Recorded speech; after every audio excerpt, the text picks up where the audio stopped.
Ang mga salita NG isang estrategista, dating commander, NG Agencia NG Pambansang Seguridad, NG Estados Unidos, tungkol sa Pilipinas ay nagdulot NG malaking pagkagulat sa buong mundo. Ito ay isang nakakagulat na pahaya na anumang bansa na lalaban sa Pilipinas ay tiyak na mapupuksa. Ngunit ang mas nakakagulat ay mismong mga maunlad na bansa tulad ng Amerika at Europa ay sumuporta sa pahaya ng estrategistang ito at isinama ang nilalaman nito sa kanilang kurikulum ng bansa. Kaya, ano ang dahilan sa likod ng pahaya ng estrategistang dating commander ng Ahensya ng Pambansang Seguridad na anumang bansa na lalaban sa Pilipinas ay tiyak na mapupuksa? Itinuro sa akin ng aking ama sa gitna ng Beijing na ang Pilipinas ay isang napakalungkot na maliit na bansa na hindi makikita maliban kung palakihin ang mapa. Ngunit sa unang araw ng seminar sa isang sikat na universidad ng agham at teknolohiya sa Amerika, lubos kong napagtanto na ang bansang kasinlaki lang ng butilang mani ay isang mahiwagang imperyo na kumokontrol sa mahangganan ng 193 bansa sa mundo. Ang aking ama ay isang revolusyonaryong kadre sa pinakamataas na posisyon sa Partido Komunista ng Sina. Mula pagkabata, isang higanteng pulang mapa ng mundo ang nakasabit sa isa sa madingding ng aking silid. Palagi kong itinuturo nga aking ama ang malawak na kontinente nang Sina gamit ang kanyang magaspang na daliri. Itinatanim sa akin na ang tunay na pinagmulan ng lakas ay nagmumula sa laki ng teritoryo at malaking populasyon. Nang makita ko ang maliit na semenanjung ng Pilipinas na mapanganib na nakasabit sa dulo ng higanteng kontinente na parang babagsak anumang oras, natural akong lumaki na may pagmamataas. Sa totoo lang, sa aking mamata, ang Pilipinas ay isa lamang mababaw na pabrika ng subkontrata na umaasa sa kapital at malaking pamilihan ng Sina upang kumita ng kaunting pera at palaging magiging isang malungkot na maliit na bansa na palaging nagmamasid sa muka ng aming malaking bansa. Lubos akong nalulubog sa bulak na pakiramdam ng pagiging superior. Ang kosmiko na ideolohiya na ako ang sentro ng mundo, kahit na pumasok ako sa future hegemony and global system ang pinakamataas na lihim na seminar sa University of Science and Technology sa Massachusetts, Amerika. Ang aking ulo ay puno lamang ng pagmamataas bilang isang malaking bansa. Ito ang pinakamatindi na larangan ng labanan sa intelektual kung saan ang mga piling henyo mula sa buong mundo at mga piling tao mula sa bawat bansa ay nagtitipon upang talakayin kung sino ang tunay na pinuno ng ika-21 siglo at kung paano agos ang pandaigdigang hegemonya. Ang taong nagbukas ang pinto at pumasok sa tahimik na silid-aralan ay si Dr. Alan Cross, dating commander, NEG, Cyber Agency, NEG, National Security Agency, NEG, Estados Unidos, at NEGAN, isang visiting professor sa parehong universidad.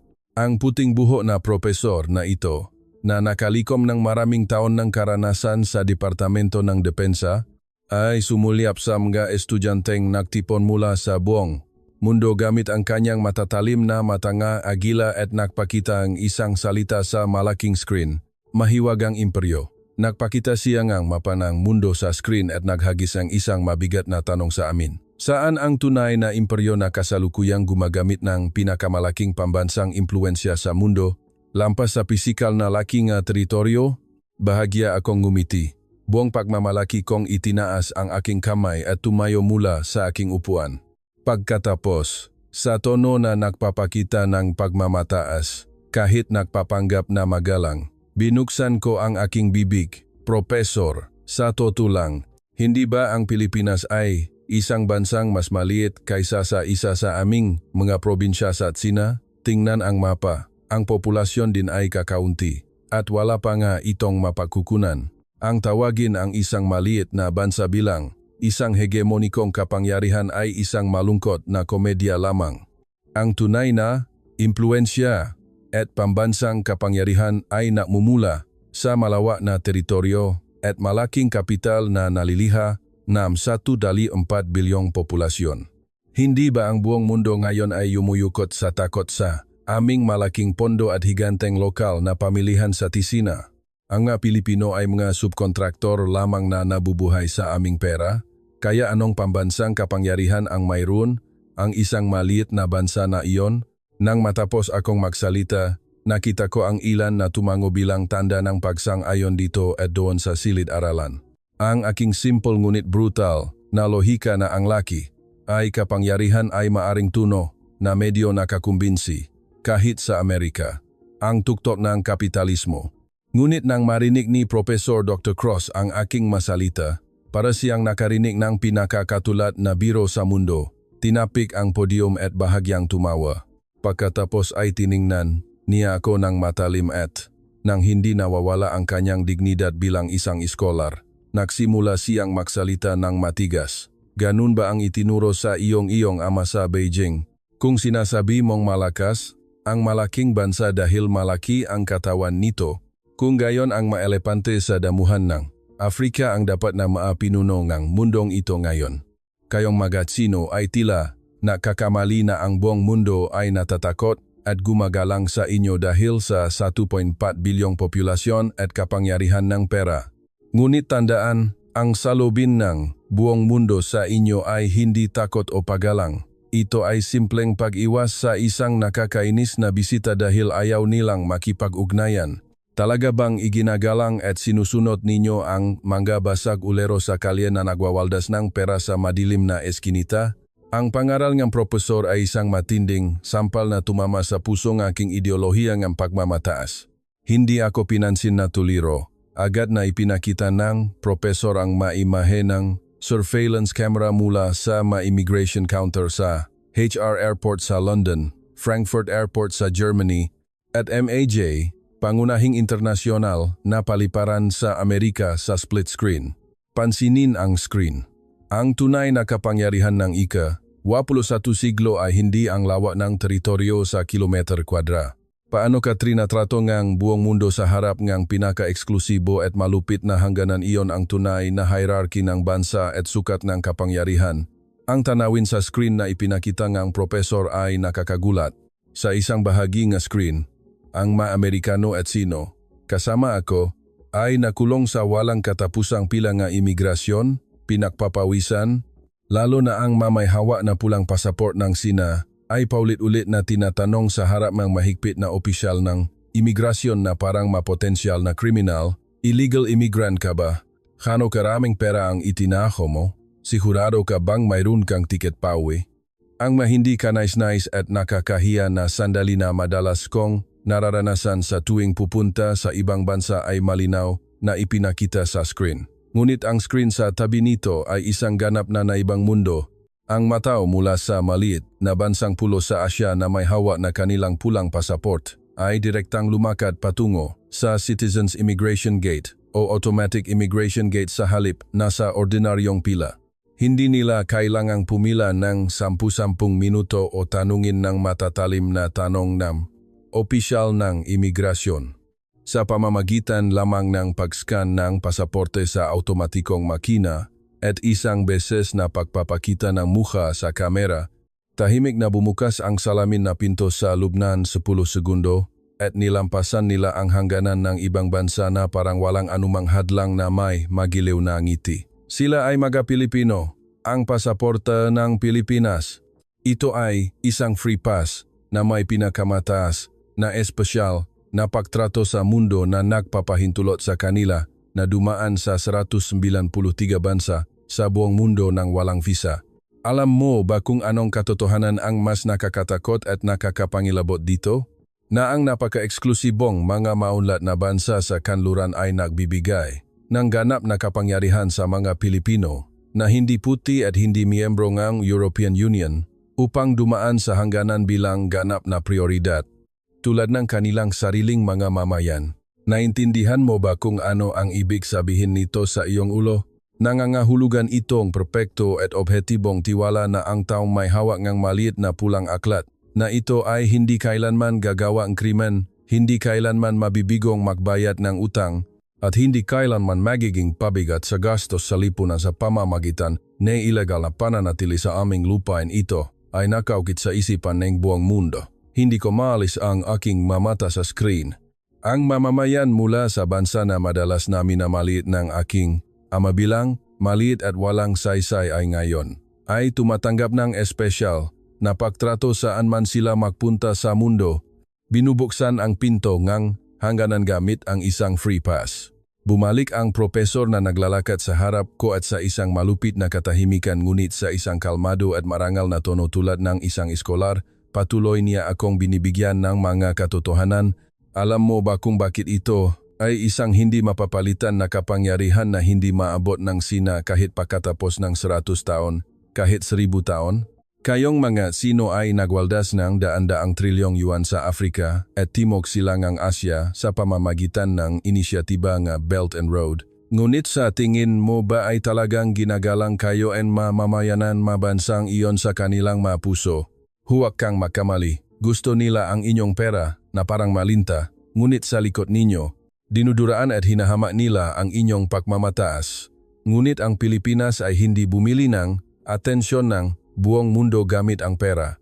Ang maluwalhating kasaysayan na iyon ay bumangon mula sa aboeng isang malungkot na pagkatalo ng hindi nagnanakaw sa ibang bansa sa pamamagitan lamang ng dugo at pawis ng sariling nga mamamayan. Ang pambihirang kamalayan sa pagkamamamayan ng 110 milyong mamamayan na hindi kailanman naisip na gumawa ng karahasan o manatili ng ilegal sa ibang bansa, at ang matatag na kapangyarihan ng pagbili na nakpapagana sa lokal na ekonomiya saan man sila magpunta sa halip na mabigo.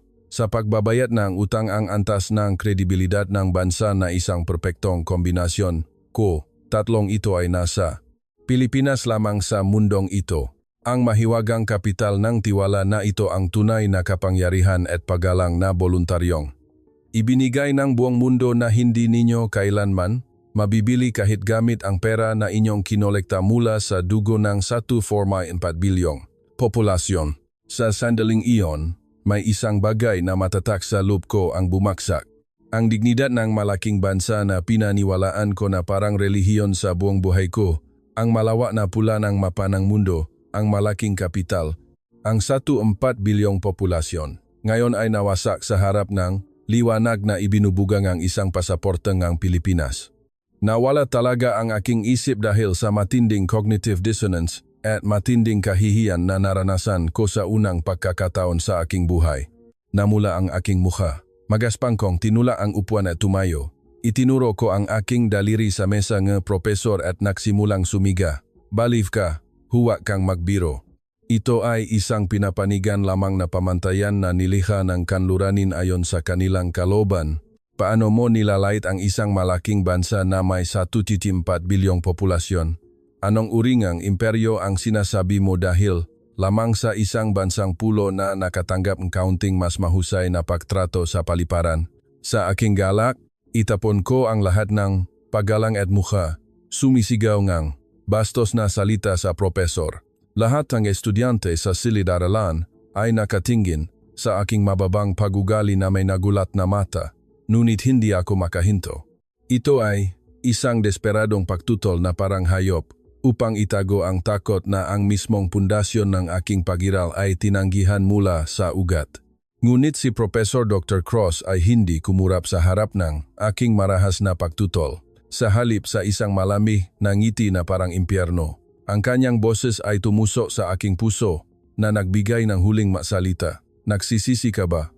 Kung ganun ka nagsisisi, bakit hindi ninyong nga sino ginamit ang lakas ng inyong 1.4 bilyong populasyon upang maging numero 1 sa passport power? Hoy, G, nakalimutan mo na ba ang nangyari sa iyo nang pumasok ka sa New York Airport sa Amerika noong nakaraang buwan? Iginuhit ka sa secondary inspection room, iyon ay sa deep interrogation room, at sa loob ng 3 oras, tinrato ka na parang isang potensyal na industrial spy. Binuksan ang iyong laptop at maingat ding sinuri ang iyong bagahe na naglalaman ng iyong maadamit panloob. Mali ba ang aking masalita? Sa sandaling iyon, parang may sumuntok sa aking ulo ang isang higanteng martilyo, pumuti ang aking mamata. Oh, Nang pumasok ako, nung nakaraang buwan, ang puting opisyal ng imigrasyon sa paliparan, pakakita pa lamang sa aking pulang pasaporteng Sina, ay kumunot ang na parang nakakita ngang maruming insekto at dinala ako sa isang lihim na silid na may armadong guwardiya. Gaano man kalakas ang aking ama bilang isang makapangyarihang tao sa Beijing, gaano man karaming dolyar ang mayroon ako, hindi nila ito pinansin. Kailangan kong tiisin ang nakakahiya na interogasyon, pinapapawisan sa malamig na silid na walang bintana. Pagkatapos, nagpatuloy ang matigas na boses ng profesor at isang nakakagulat ngunit malinaw na alaala ang nabuhay muli sa aking isipan na parang multo. Naalala mo ba kung paano tignan ang estudyanteng Pilipino sa susunod na pila noong ikaw ay iniimbestigahan na parang kriminal, pinapapawisan sa deep inspection room na iyon? Ang batang estudyante ay inilagay lang ang kanyang daliri isang beses sa fingerprint machine, nakakuha ng kanyang pasaporte na may selyo, na may banayad, na ngiti mula sa opisyal ng imigrasyon, at kalmadong hinila ang kanyang bagahe na tumawid sa hangganan. Walang tanong man lang. Ito ang malungkot na realidad na malaking bansa na pinupuri mo ng may bula sa bibig. At ito ang tunay na kapangyarihan na maliit na bansa na minamaliit mo.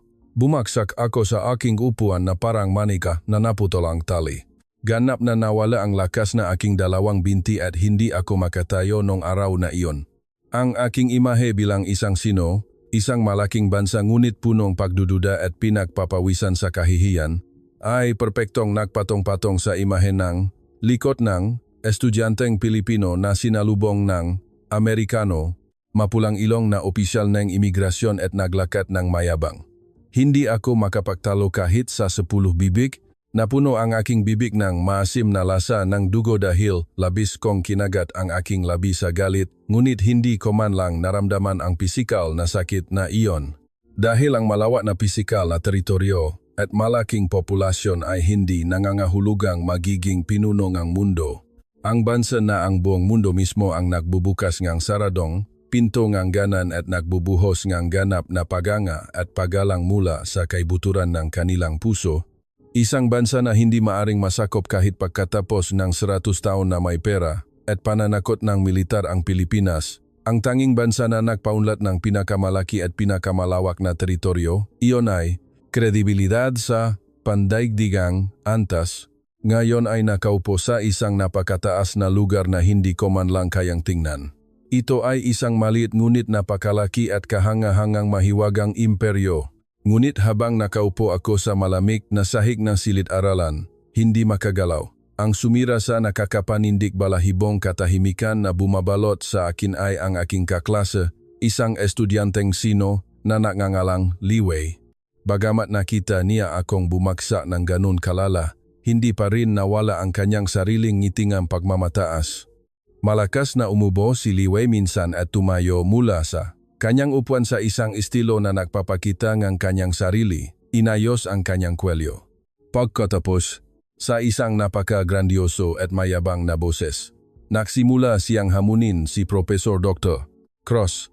Professor, inaamin ko rin na ang mga Pilipino ay nakatanggap nga mahusay na pagtrato sa paliparan na may pasaporte lamang, ngunit hindi ba iyon ay isang mababaw lamang na sistema ng pamamahala ng modernong lipunan? Ang tunay na gulugot ng isang bansa ay dapat nakasalalay sa kanyang fundamental na kasaysayan. Tingnan ang kasaysayan ng Pilipinas, hindi ba ito ay isang kasaysayan ng nga alipin na sa loob ng maraming siglo ay yumuyukot sa malaking dinastiya ng Sina na alay ng tributo at nabubuhay. Kung mayroon man, sila ay wawasakin ng mga kabayong kawe at kung sumiklap ang digmaan, maging ang hari ay makatakas lamang, iniwan ang kanyang palasyo.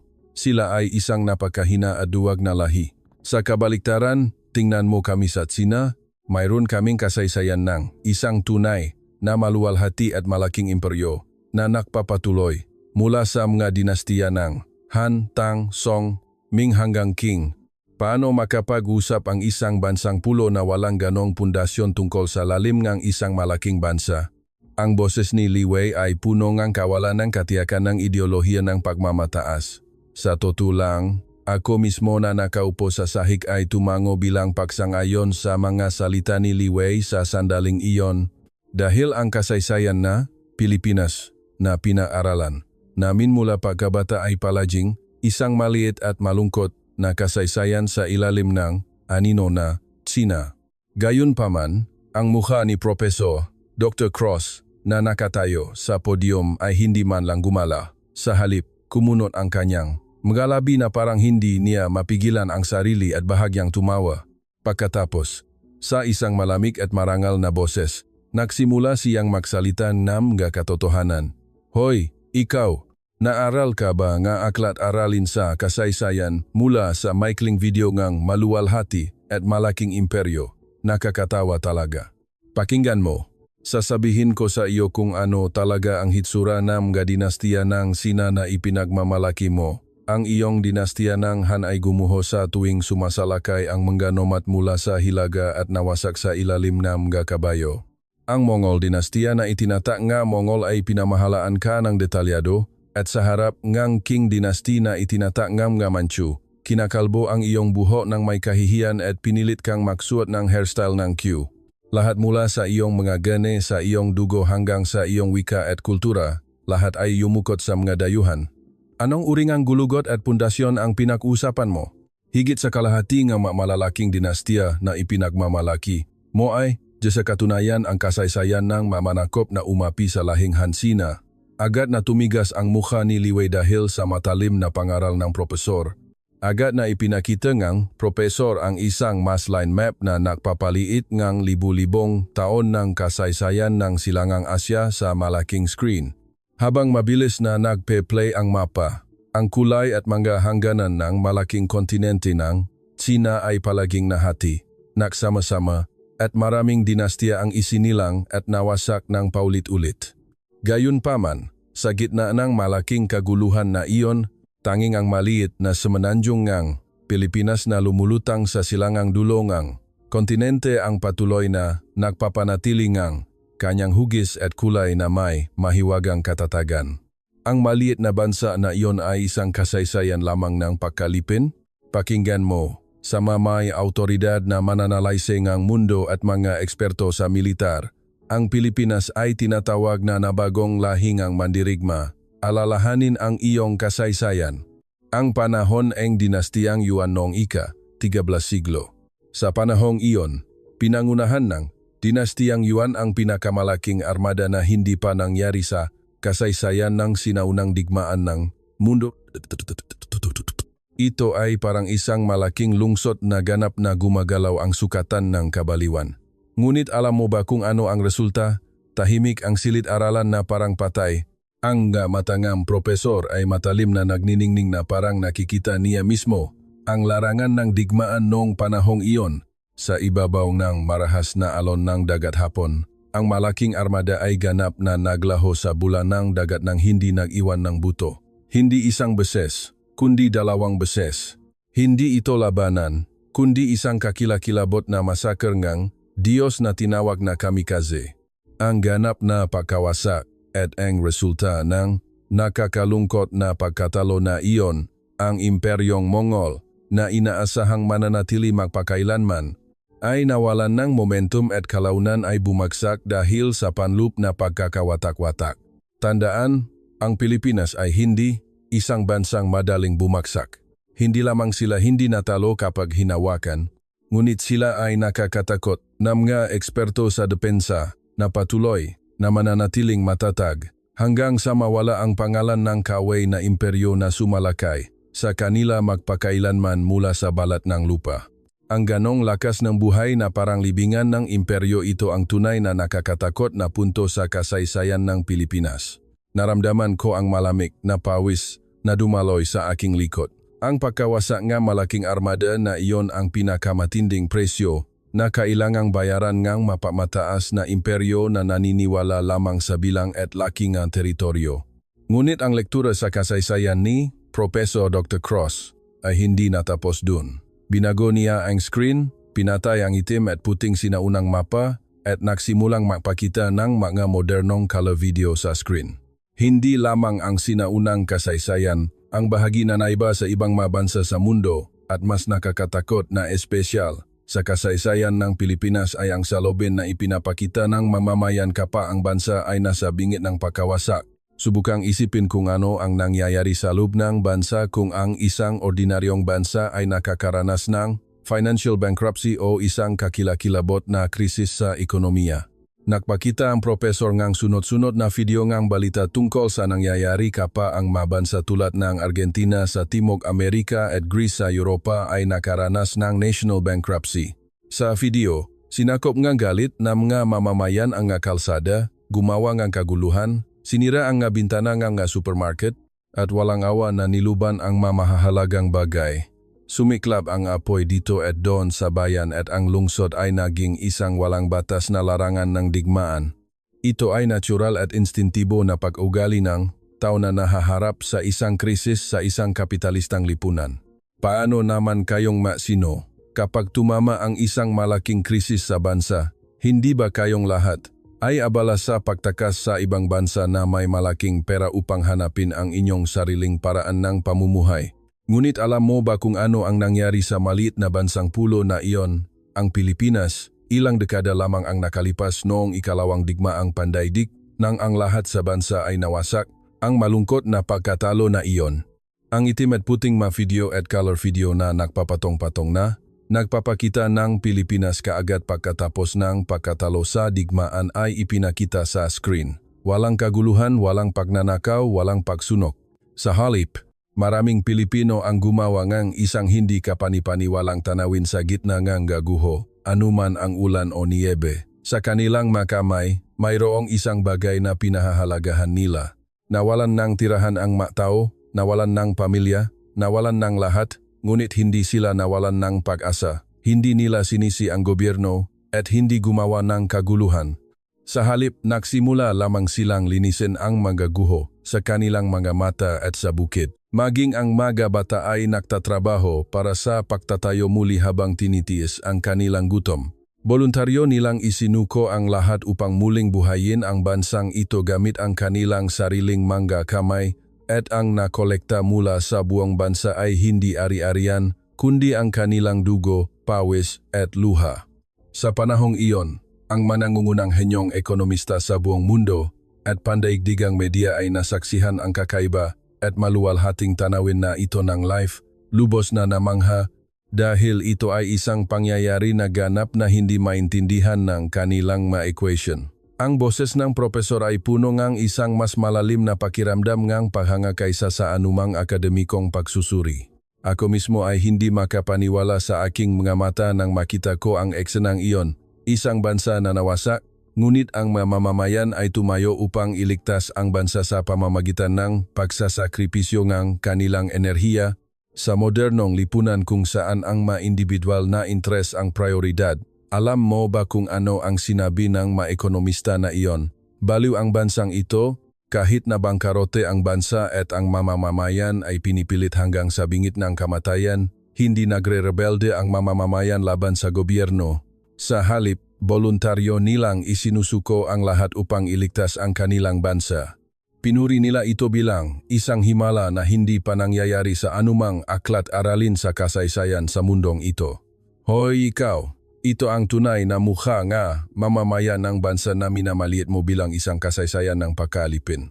Nang bumihos ang makatotohanan ng profesor, nagsimulang kumunot ang mukha ni Levi. Mahigpit niyang kinuyom ang kanyang dalawang kamao. Nangingini ang kanyang balikat na parang hindi niya matanggap ang nakakagulat na katotohanan na ito. At sa huli ay tuluyan siyang nawalan ng katinuan. Nakalimutan ang titulong profesor at sumigaw ng malakas. Kasalanan. Oh, iyon ay isang hangal at walang katuturang totalitaryanong propaganda na nilikha ng mapanlinlang na gobyerno na kumokontrol sa media. Sila ay mga barbaro na hindi nakakaalam kung ano ang individual na kalayaan at karapatan sa ari-arian. Iyon ay isang mababaw, lamang na kilos na hindi katumbas ng dakilang pagkamakabayan na mayroon ang 1.4 bilyong Tsino. Umalingaw-ngaw ang kanyang sigaw sa madingding ng silid-aralan ngunit walang nakakuha ng paksang ayon mula kaninuman. Sa pagka-excite ni Lee, Ginamit niya ang mabastos na salita laban sa propeso, itinapon ang lahat ng paggalang at mukha, at bumagsak sa kaibuturan ng lupa. Tinitigan ni Professor Dr. Cross ang magaspang na paghugali ni Liwei na may malamig na mata at dahan-dahang pinatay ang projector. Umakyat ang screen ng may malakas na tunog at isang mabigat na katahimikan ang bumalot sa silid-aralan. Dahan-dahang lumapit ang propesor hanggang sa humihingal na ilong ni Liwei at sa isang mababa at matigas na boses na umalingaw-ngaw hanggang sa buto, ibinagsak niya ang huling suntok. Hangal at walang katuturang propaganda, hindi mali iyan. Ito ay ang pagpapakita ang isang tunay na nakakatakot at pambihirang kamalayan ng may-ari na ipoprotektahan namin ang bansang ito sa aming sarili. Pakinggan mo, kayong sino ay yumuyukot lamang sa bagong emperor kapag may pag-aalsa at nagbabago ang emperor at iniisip lamang na mabuhay na parang maalipin. Ngunit iba ang Pilipino.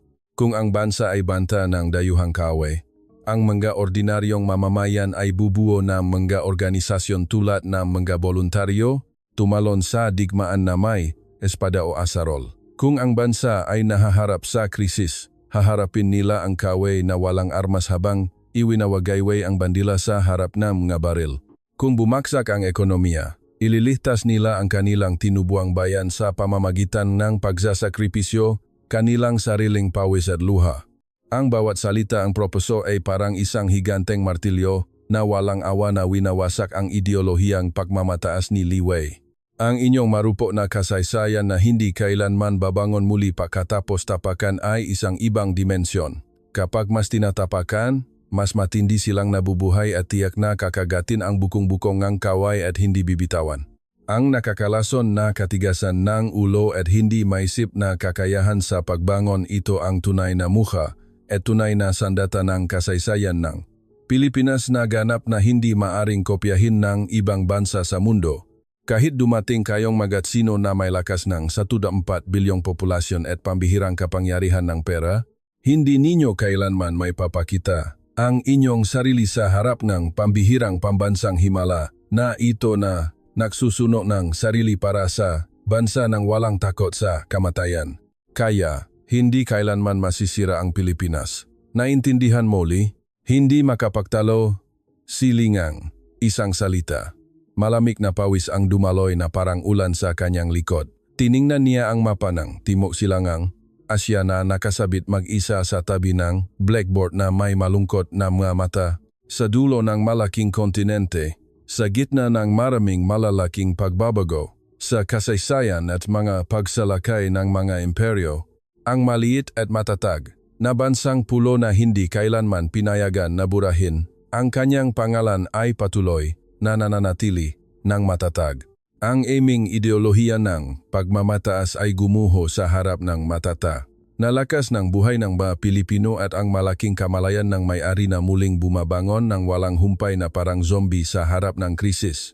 Isang higbi lamang ang lumabas sa pagitan ng makadikit na labi ni Liwei at tulad ko, nawala ang lakas ng kanyang dalawang binti at bumagsak siya sa upuan dahil lubos niyang napagtanto na walang magandang panlilin lang o gawa-gawang argumento ang makakatalo sa dakilang kasaysayan ng depensa na taglay ng Pilipinas. Nang makita ko si Liwei na nakaupo sa malamig na sahig ng silid-aralan, lubos na walang malay, malamig na pawis ang dumadaloy sa aking likod. Hindi ako makapaniwala na ang aking kaklase na napakamayabang ay babagsak ng ganun kalala. Bumigat ang hangin sa silid-aralan at naramdaman ko ang lahat ng tingin ng ibang estudyante na nakatutok sa amin, mga estudyanteng sino, na parang nililibak. Ngunit hindi ako sumuko ng ganun kadali. Nagsimula akong sumalungat ng husto sa aking puso na gaano man kalaki ang nakaraang kasaysayan. Iyon ay isang lumang kuwento lamang na nagdaan. Ang tunay na kapangyarihan na namamahala sa modernong lipunan ng ika-21 siglo ay hindi isinilang mula sa mga templo, sa museo kundi mula sa malalaking pasilidad ng industriya na umiikot ng may malamig na tunog ng metal. Pinilit kong kumuha na desperadong lakas sa nanginginig kong mapa at tumayo mula sa aking upuan. Pagkatapos, magaspang kong ikinonekta ang screen ng aking tablet sa pangunahing screen ng silid-aralan. Sa screen ay ipinakita ang magandang tanawin ng malalaking, walang katapusang Chinese industrial areas at ang maimahin ang malalaking industrial infrastructure na may pulang bandila na iwinawagaywe. Professor, inaamin ko ng may 100 hakbang ng pagpaparaya na ang Pilipinas ay bahagyang mas advanced sa kultura at teknolohiya. Ngunit ang pundasyon na nagtatakda ngang tunay na kaligtasan at hegemonya ngang isang bansa ay sa huli ang lakas ng militar na puno ang amoy ngang malamig na bakal at pulbura. Hindi ba? Sa totoo lang, ang dahilan kung bakit ang Pilipinas ay nangangahas magsalita sa Timog Silangang Asya ay dahil lamang sa ang hukbo ng Estados Unidos, ang pinakamalakas na hukbo sa mundo, ay nasa likod nila at nagsisilbing kalasag. Ano ang mangyayari kung ang hukbo ng Estados Unidos ay umatras mula sa semenanjung ng Pilipinas ngayon? Kung ang dakilang People's Liberation Army, Navy na sinusuportahan ng 1.4 bilyong mamamayan na ang bilang ay umabot sa 2 million, ay sumalakay. Maari nating sunugin ang Tokyo sa loob ng 3 araw, hindi isang araw lang, at ganap na sakupin ito at maging abo. Kung sa tingin mo ay matatalo mo ang isang malaking bansa na may pambihirang dami ng materyales na may kaunting armas na ginawa sa isang maliit na bansang pulo, iyon ay isang malaking ilusyon. Sumigaw ako ng mayabang. Sa ibabaw, ako ay magalang at may pinag-aralan. Ngunit ang aking mga mata ay puno ng malupit na intensyon na pumatay upang durugin ang aking kalaban, bulag na naniniwala sa doktrina ng militar ng ideolohiya ng pagmamataas na tumagos sa aking mabuto na ang digmaan ay sa huli ay digmaan ng bilang at materyales. Ngunit si Professor Dr. Cross, nang marinig ang aking tiyak na deklarasyon ng digmaan, ay mahaba at napakabagal na bumuntong hininga ng may pagkagulat. Kalmado siyang lumakad sa podium at, nang hindi nawawala ang kanyang dignidad bilang isang iskolar, nagsimula siyang durugin ang aking lohika ng paisa-isa gamit ang mabibigat na salita. Hoy, G, sinabi mo lang na susugod ka sa loob ng 3 araw, hindi isang araw. Iyon ay isang napakalungkot na maling pagkaunawa. Kayong sino ay naniniwala pa rin na kinakaawaan ng Amerika ang Pilipinas at pinoprotektahan ito, ngunit harapin ang katotohanan, hindi ang Amerika ang nagpoprotekta sa Pilipinas. Sa heografiya at estratehiya, ang Pilipinas ay nagsisilbing isang malaking harang na sumasakal sa ligninyong sino at humahadlang sa inyong ambisyon na sumulong sa Karagatang Pasipiko. Ano ang mangyayari kung kayong mga sino ay mali ang pahusga sa Pilipinas at hinila ang gatilyo? Tumpak kong isusimula. Pinindot ng professor ang remote control at ang animasyon ng libu-libong pulang trail na lumilipad sa kalangitan mula rito at doon sa mabundok na lugar sa screen ay ipinakita. Maraming trail ang kumurba sa South China Sea at direktang bumaksa sa mga pangunahing pasilidad ng Sina, kabilang ang Beijing. Narinig mo na ba ang salitang Gunbu Ana? Kung libu-libong misail na ito, na lihim na itinago ngang Pilipinas sa loob ng mabundok, ay sabay-sabay na lumipat sa kalangitan, ang inyong punong tanggapan na matatag na nakatago sa isang 100 metrong bunker sa ilalim ng Beijing ay ganap na maglalaho sa loob lamang ng 15 minuto. Ang bigat ng isang solong warhead ay umabot sa 8 tonelada. Alam mo ba kung ano ang ibig sabihin nito?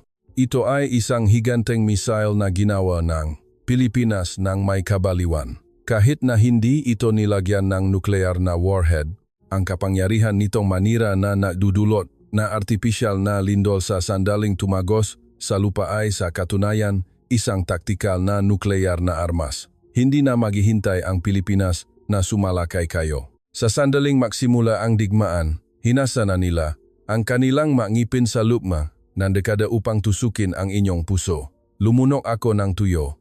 8 toneladang warhead. Sa harap, NK nakakabalo na firepower na higit pa sa sentido komun. Ang calculator sa aking ulo ay tila masisira. Gayunpaman, nagsisimula pa lamang ang pagbuhos ng mga totohanan ng profesor. At kanina ay ipinagmamalaki mo ang 2 milyong People's Liberation Army Navy. Hindi ba? Hoy, hindi sapat ang maraming tao. Lihim na kaalaman sa mga ahensya ng intelligence sa mundo na ang mataas na antas ng inyong militar ay tiwali at sangkot sa korupsyon, pinupuno ng tubig ang missile na hindi maaring iputok at pinalamutian lamang ito mula sa labas isang tipikal na tigreng papel. Sa kabaliktaran, alam mo ba kung bakit ang lakas ng depensa ng Pilipinas ay napakakatakot na maging ang Departamento ng Depensa ng Estados Unidos ay nabibigla? Ito ay dahil sa perpektong kombinasyon ng teknolohiya ng artipisyal na intelihensya sa buong mundo at ang puwersa ng depensa ng Pilipinas na obsesibo sa walang habas na firepower.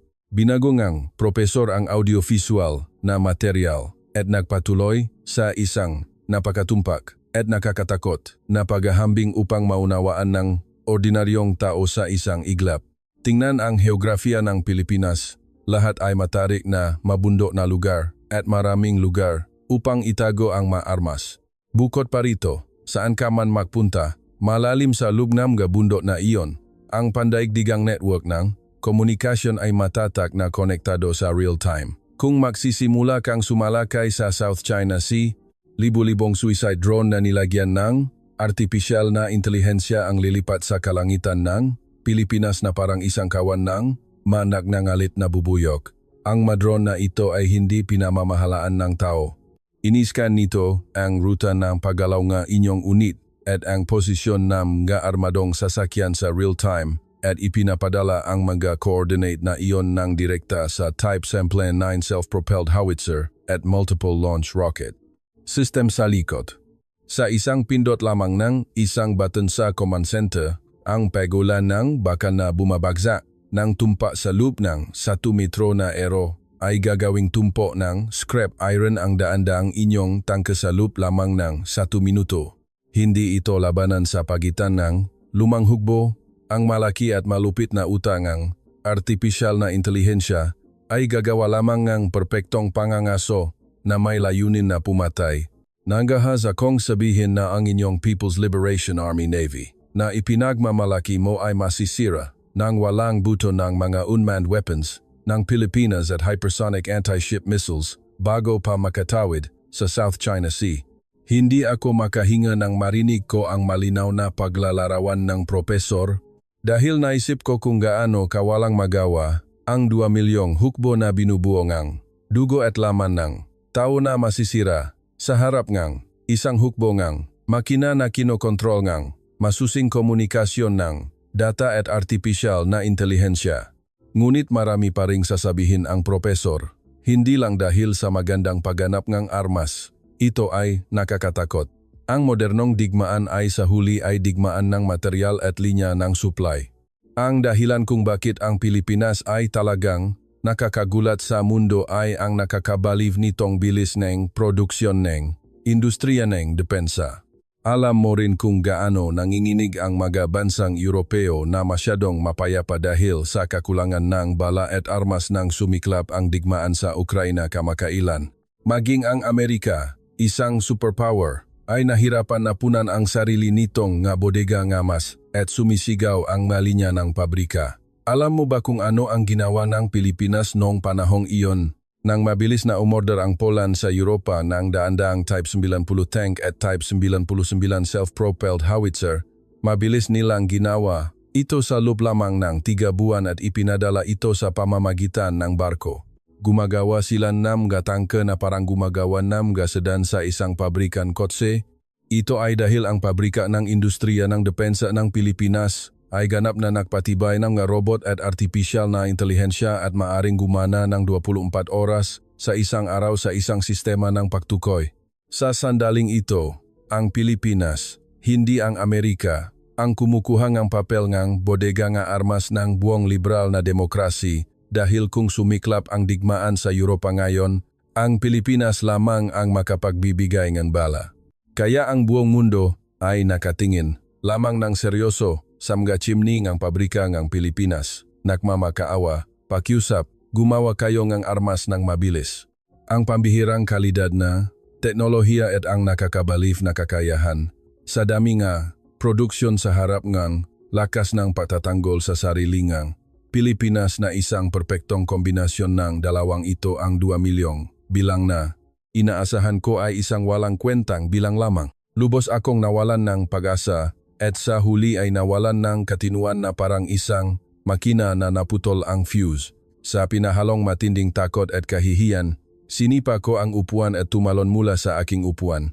Huwag kang magbiro. Iyan ay mawalang kwentang datos lamang na pinalalaki en media en kanluran. Paulit-ulit mo akong nilalait. Ngunit kami sa China ay may higanteng aircraft carrier battle group na binuo gamit ang aming sariling teknolohiya. Kung seryoso kaming magpapadala en aircraft carrier at bombahin ka ng libu-libong misail mula sa dagat, ang pagbubura sa maliit na bansang pulo na iyon mula sa mapa ay kasing dali ng almusal. Maging kayong Amerikano ay natatakot sa aming lakas militar at nanginginig sa Taiwan Strait habang minamasdan ang aming mukha. Ngunit paano ka naglakas loob na magyabang gamit ang isang maliit na bansa tulad ng Pilipinas bilang kalasag? Sumigaw ako ng malakas at itinuro ang aking daliri sa propesor. Matagal ko nang itinapon ang magalang na pananalita at ipinakita ang aking mababang ugali na parang isang basagulero sa kalye, gumagamit ng bastos na salita. Ang kapaligiran sa silid-aralan ay nagyelo sa pagdinig sa manggabastos na salita na lumabas sa aking bibig, ngunit hindi ako makahinto. Kailangan kong patunayan, kahit sa pilitan, na hindi mahina ang aming bansa. Mayroon kaming lakas na sirain ang mundo bukas. Ngunit hindi kumarap si Professor Dr. Cross sa aking magaspang na pagugali.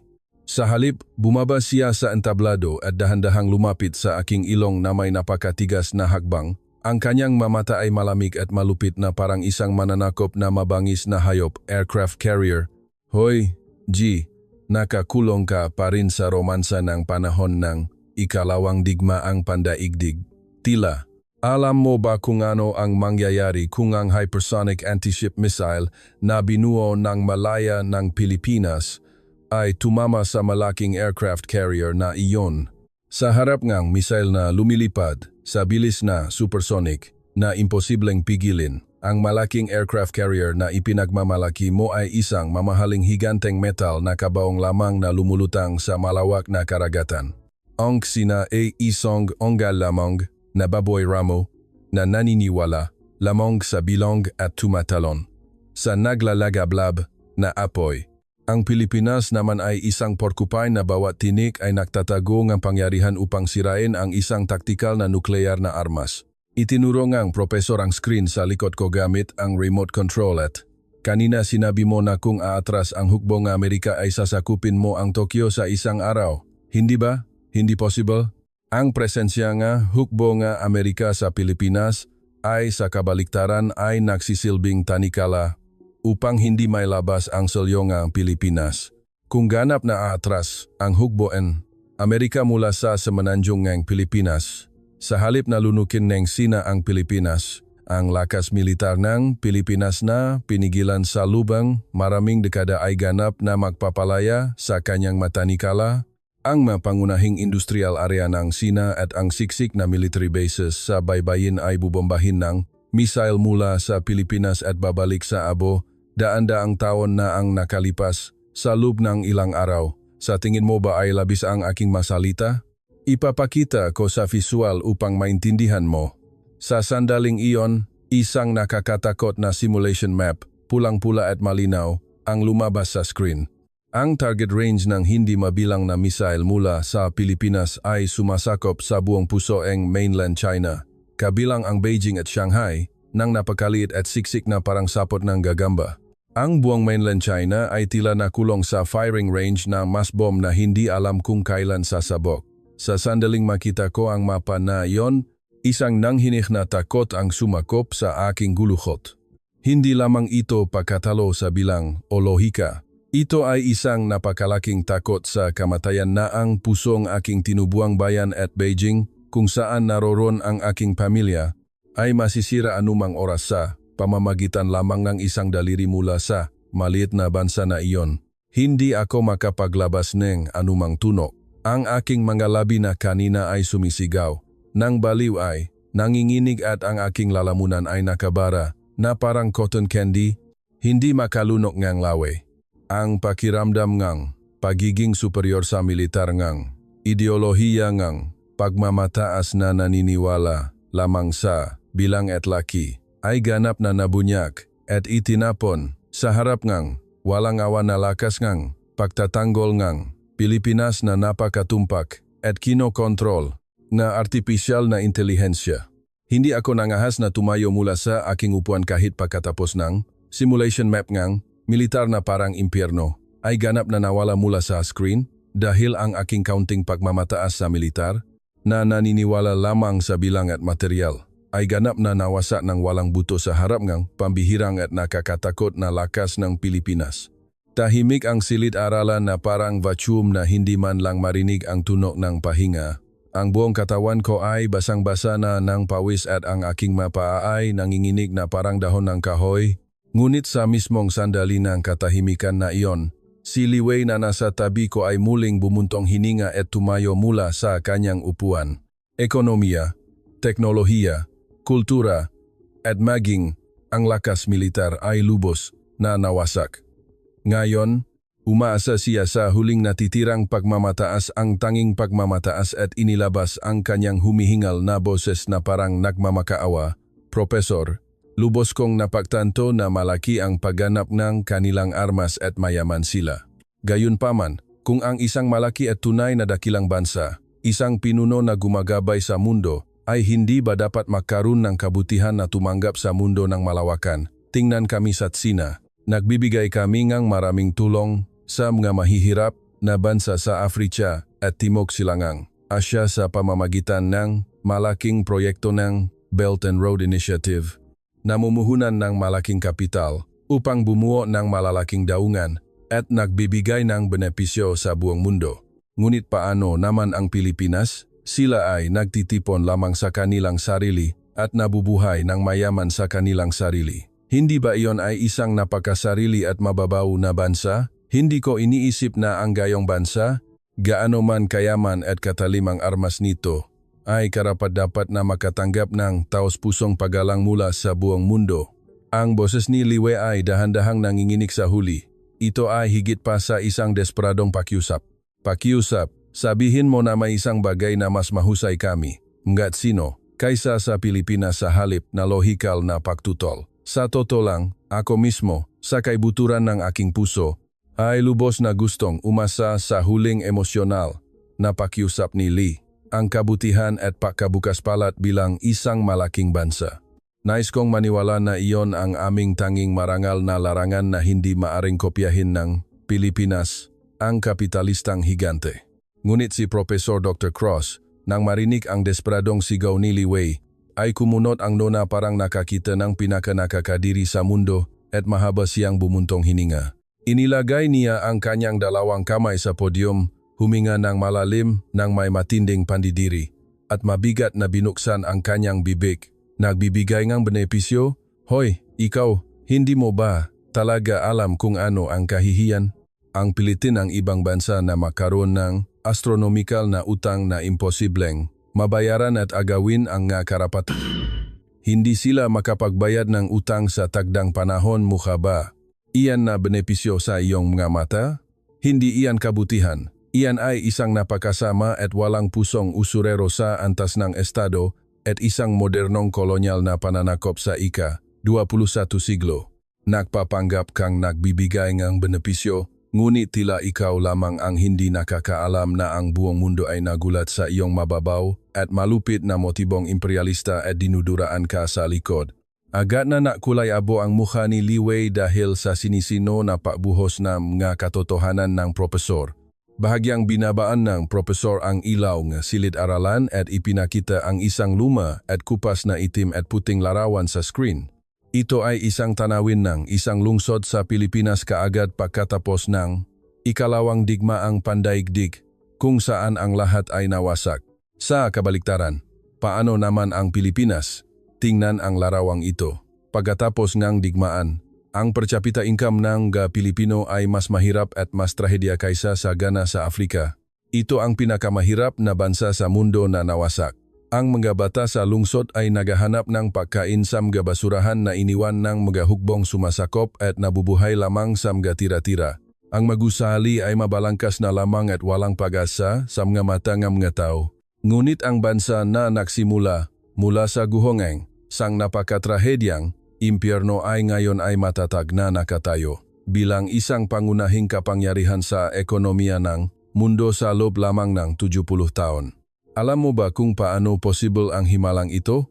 Ang boses ng propesor ay sa unang pagkakataon ay binitiwan ang kanyang matalas na atake at nagsimulang lumubog ng tahimik at mabigat. Ang boses ay puno ng malalim na paggalang, lampas sa anumang akademikong pagsusuri. Hoy, Lee, alam mo ba kung bakit ang katotohanan ito ay nagpapagalaw sa pusong buong mundo at nagpapakilig sa kanila? Tingnan mo ang kasaysayan ng mga bansa na ngayon ay ipinagmamalaki bilang mamalalaking bansa sa mundo, tulad ng Britain, France, Amerika at maging kayong mga Tsino. Nung nakaraan, ipinupunta nila ang armas, pinapatay ang walang magawang katutubo ng walang awa, iginapos ang mga tanikala sa lignam nga alipin, at walang awa na sinipsip ang mga mapakukunan na nakabaon sa lupa nga ibang bansa upang punan ang kanilang sariling malalaking tiyan. Sa likod na ang kanilang maluwalhati na kayamanan at kapangyarihan ngayon ay may marumi at nakakatakot na realidad na nabahiran ng dugo ng iba. Binagoeng, propesor ang itim at puting larawan sa screen ng isa-isa. Ang madilim na mga minahan sa ilalim ng lupa, ang mga tropikal na kagubatan at ang mga maalikabo na tanawin ng pabrika ay dumaan ng isa-isa. Ngunit iba ang Pilipinas. Ang bansang ito ay marahil ang tanging sa kasaysayan na taunamay, natatanging kasaysayan na bumangon mula sa kaibuturan ng ganap na pagkawasak dahil sa pagkatalo sa digmaan nang hindi sinisipsip ang dugo ng ibang bansa sa pamamagitan lamang ng kanilang sariling dugo at pawis. Sila ang tanging bansa na bumangon mula sa lusa nga pinakamahihirap na bansa na parang impyerno hanggang sa maging isang maunlad na bansa sa pamamagitan lamang ng sakripisyo ng buto at laman ng sariling nga mamamayan. Ang maaminero na nagtatrabaho ng husto sa ilalim ng lupa, 1,000 metro sa madilim, na minahan ng karbon sa Germany sa temperatura na higit sa 40 degrees Celsius, humihinga ng maitim na alikabok ng karbon upang kumita ng dayuhang pera. Ang makabataan na walang pangalan na isinasapanganib ang kanilang buhay sa dayuhang lupain upang muling itayo ang ekonomiya ng tinubuang bayan, at ang mga batang babay na patuloy na umikot ang sewing machine sa araw at gabi, tinitusok ang kanilang mahitaeng karayom upang itaboy ang antok sa pagitan ng makitid at maingay. Nadingding ang pabrika ang maluwalhating kayamanan ng Pilipinas ay hindi resulta ng pangapi o pagnanakaw mula sa iba, kundi isang himalang luha na nakamit sa pamamagitan ng pagsusunong ng sarili na parang kandila. Ito ang natatangi at perpektong moral na punto na ganap na hindi maring kopyahin ng anumang mapagmataas na malaking bansa sa buong mundo at ganap na hindi maring bilhin ng pra. Sa sandaling iyon, tuliro ako na parang sinuntok ng malakas sa ulo ang isang martilyo.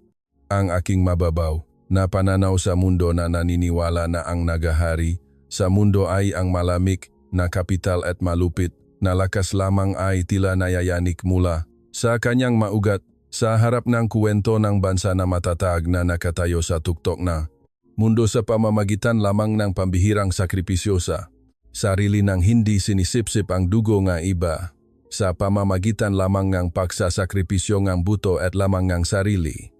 Naramdaman kong napakaliit at mababang ang aking sarili. Hindi huminto ang propesor doon at nagpakita ng isang trahedyang color video mula sa lokasyon ng lindol sa Turkey na nagpagulantang sa mundo kamakailan na punong-puno ang screen. Sinasabi mong ang Sina ay nagtatayo nga ospital sa Afrika at nagbibigay ng benepisyo. Hindi ba? Hindi tulad ninyo na sumasakal salik ng ibang bansa gamit ang pera, ang Pilipinas ay gumagawa ng tunay na kabutihan sa pamamagitan ng pagtuturo sa mga mahihirap na bansa kung paano makakuha ng sariling pagkain. Nagtayo sila na sariling sapat na smart farm ng Pilipinas sa tuyong lupain na Afrika at ganap na inilipat ang advanced na sistema ng edukasyon ng Pilipinas sa mga bata sa mga mahihirap na bansa sa Asya. Nagbago ito mula sa isang bansang pulubi na nabubuhay sa tulong hanggang sa maging ang tanging bansa na nagbibigay ng tulong sa ibang bansa sa kasaysayan ng mundo. Pansinin ang video sa screen na ito, ano ang ginawa ng Philippine Rescue Team sa lokasyon ng lindol sa Turkey kamakailan. Sa video, Ang rescue team na may label na Philippines ay walang pag-aalinlangan na tumalon sa halos gumuho na maguho. Isinasapanganib ang kanilang sariling buhay. Ang kanilang dalawang kamay ay sugat-sugat na dahil sa maguho at marumi sa alikabo, ngunit hinuhukay nila ang mga tumpok ng bato gamit ang kanilang mga hubat na kamay na parang bali upang iligtas ang mga buhay na nakulong sa loob ng maguho. Kahit nasasakit, natanggal ang kanilang makuko, hindi sila huminto. Alam mo ba kung bakit ang mga lokal na residente ng Turkey sa lokasyon noong panahong iyon ay nakaupo at umiyak nang makita ang masisigasig na Philippine Rescue Team? Hindi lamang dahil dumating sila upang tumulong.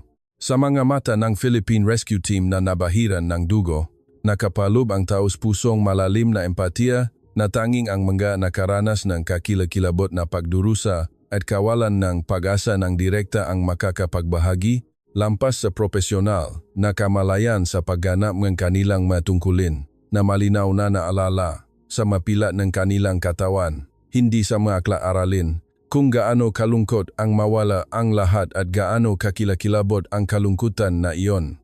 Ito ang tunay na dahilan kung bakit ang buong mundo ay hindi lamang nainggit sa Pilipinas kundi lubos ding gumagalang at humahanga sa kanila dahil sila ang tunay na higante na minsan ay kumain ng tinapay na basa sa luha. Ang huling mabigat na salita ng profesor ay bumali sa hangin ng silid-aralan at nahulog sa aking matainga. Sa sandaling iyon, hindi ako makahinga. May mainit na parang bukol ang umakyat mula sa aking lalamunan.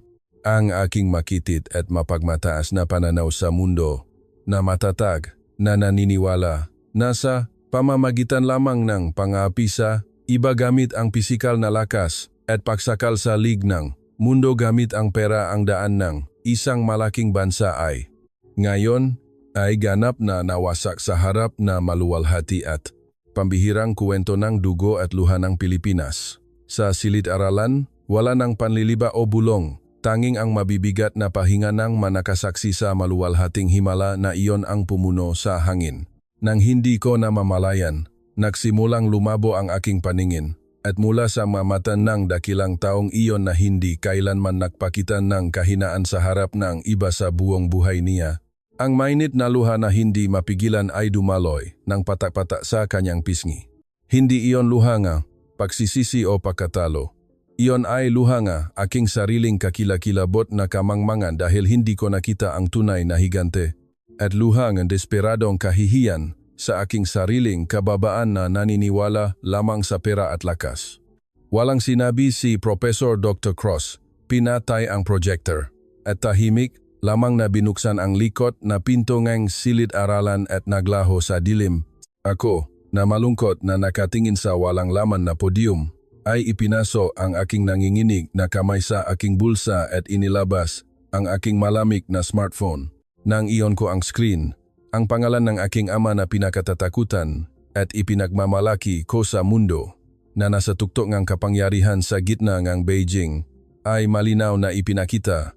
Ang taong nagturo sa akin nang may panliliba na ang Pilipinas ay isang malungkot na maliit na bansa na makikita lamang kung palakihin ang mapa. Pinunasan ko ang maluha na dumadaloy ng magaspang gamit ang aking manggas at nagsimulang magsulat ng mensahe ng dahan-dahan gamit ang nanginginig na daliri. Ama, talagang nakamali kami. Ang Pilipinas ay hindi isang mahinang insekto na dapat nating tapakan at burahin. Sila ay isang dakilang higante, ang tanging sa kasaysayanan, tao na nakatayo sa tuktok ng mundo sa pamamagitan lamang ng pagdurusa. Pagsasakripisyo ngang sariling buto at laman nang hindi nagbubuhos ng isang patak ng dugo ngang iba. Habang sinubukan naming pilitin ang mundo na yumukod sa pamamagitan ng lakas militar at malaking 1.4 bilyong pera, ganap nilang nakuha ang puso nga buong mundo sa pamamagitan ng mahiwagang kaluwalhatian at nakakaantik na sakripisyo. Ama, ngayon sa hindi kilalang silid-aralan na ito, sa unang pagkakataon, nakita ko ang isang tunay na malaking bansa. Sa sandaling pinindot ko ang send button, sa kabila ng aking malabong paningin, naramdaman ko na parang isang sulok ng aking pusong nakakulong ng mahigpit ay nabuksan. Kasabay nito, isang hindi may paliwanag na kalungkutan ang bumalot sa akin. Malalim akong huminga at dahan-dahang tumayo mula sa aking upuan. Mahina at nanginginig ang aking mapa, ngunit lumakad ako patungo sa likod na sulok ng silid-aralan. Doon, isang kalmadong estudyanteng Pilipino ang nakatayo, tahimik na nag-aayos ng kanyang makapal na aklat-aralin nang hindi man lang nagpapakita ng anumang damdamin sa lahat ng kakilakilabot na debate at panlalait ngayon. Nagtama ang aming mata ang kanyang kalmado at tahimik na mga mata at ang walang laman na pagmamataas ng 1.4 bilyong ideolohiya ng pagmamataas na bumalot sa akin hanggang sa buto sa buong buhay ko. Yumukod ako ng 90 degrees sa harap niya nang walang anumang pagsisisi. Pakiusap, patawarin ninyo ako at lubos kong iginagalang ang inyong bansa mula sa kaibuturan ng aking puso. Bahagyang nagulat ang estudyanteng Pilipino. Lumaki ang kanyang mga mata nang marinig ang aking awkward na pahingi ng tawad at taos-pusong salita ng paggalang, ngunit pagkatapos ay ngumiti siya nang napakainit at bukas palad at nang walang sinasabi, iniabot niya ang kanyang dalawang kamay at tinapik ang aking balikat na ngayon ay naging napakalungkot. Sa sandaling dumaloy ang init na iyon sa aking matigas na balikat, naunawaan ko ang pambihirang atraksyon na ito na nakakakuha sa puso ng tao, hindi sa mga armas. Ito ang hindi mapapalitan na kapangyarihan na madalas bigyang diin ni Professor Dr. Cross na tagling ang bansang tinatawag na Pilipinas. Yumukod ako habang naramdaman ang dahan-dahang pagbalot ng damdamin sa aking puso at ganap na binisiwan ang ilusyon ng walang laman na imperyo na nakaugat sa akin na may katotohanan na tumusok sa puso na ang tunay na higante ay hindi natutukoy sa laki ng mapa, kundi sa laki ng malalim na pilat na kayang makiramay sa sakit ng iba na nakaukit sa aking dibdib. Ito ang nilalaman na aking inihanda. Maraming salamat sa panonood hanggang sa huli. Ang inyong subscription, like at notification settings ay isang malaking lakas para sa paglalathala.